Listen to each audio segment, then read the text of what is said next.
ఏకంగా 8వ స్థానంలోకి మనం వచ్చాం 3,41,000 కోట్లతో ఏకంగా 8వ స్థానంలోకి వచ్చినాం. దేశంలో కూడా ఒకసారి ఈ జీవీఏ కంపారిజన్ చేస్తే ఏపీ ఇండస్ట్రీ ఉత్పత్తి విలువ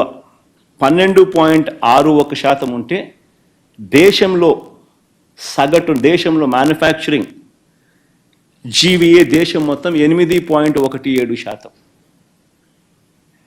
అంటే ఆంధ్ర రాష్ట్రం దేశం కన్నా 4% ఎక్కువతో అడుగులు ముందుకు వేస్తూ ఉంది.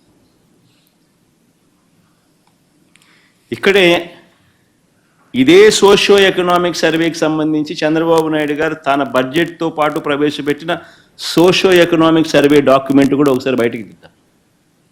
ఎందుకంటే ఇదే బడ్జెట్తో పాటు ఆయనంతట ఆయన హయాంలో ఆయన ప్రవేశపెట్టిన సోషియో ఎకనామిక్ సర్వేకి సంబంధించిన రిపోర్ట్ ఒక్కసారి బయటికి తీస్తే ఆ సోషియో ఎకనామిక్ సర్వేలో తాను socio economic report page number 379 అటువైపున్న టేబుల్ ఒకసారి చూడండి. పేజ్ నెంబర్ 379 చూస్తే ఎంఎస్ఎంఈ సెక్టర్ ఇది కొంచెం బ్లోఅప్ చేయడం ఆ పక్క కొంచెం బ్లోఅప్ చేస్తే ఎంఎస్ఎంఈ సెక్టార్లోనే చంద్రబాబు నాయుడు గారి హయాంలో 2014 నుంచి 19 మధ్య కేవలం ఆయన హయాంలో 8,67,000 మందికి మాత్రమే ఉద్యోగాలకు అందుబాటులోకి తీసుకురాగలిగితే చంద్రబాబు నాయుడు గారు ఇదే వైఎస్ఆర్సీపీ హయాంలో 2019 నుంచి 2024 మధ్యలో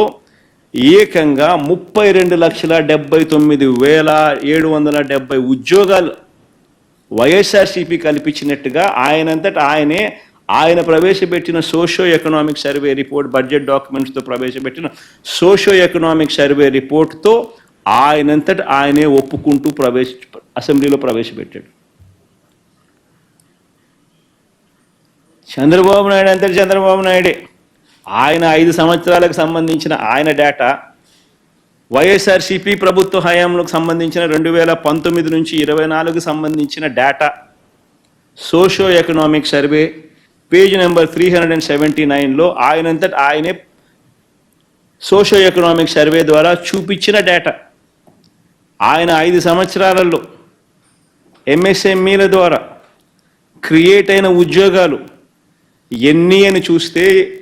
8,67,000 ఉద్యోగాలు మాత్రమే ఆయన క్రియేట్ చేయగలిగితే వైఎస్ఆర్సీపీ ప్రభుత్వ హయాంలో 32,79,770 ఉద్యోగాలు క్రియేట్ అయినాయని చెప్పి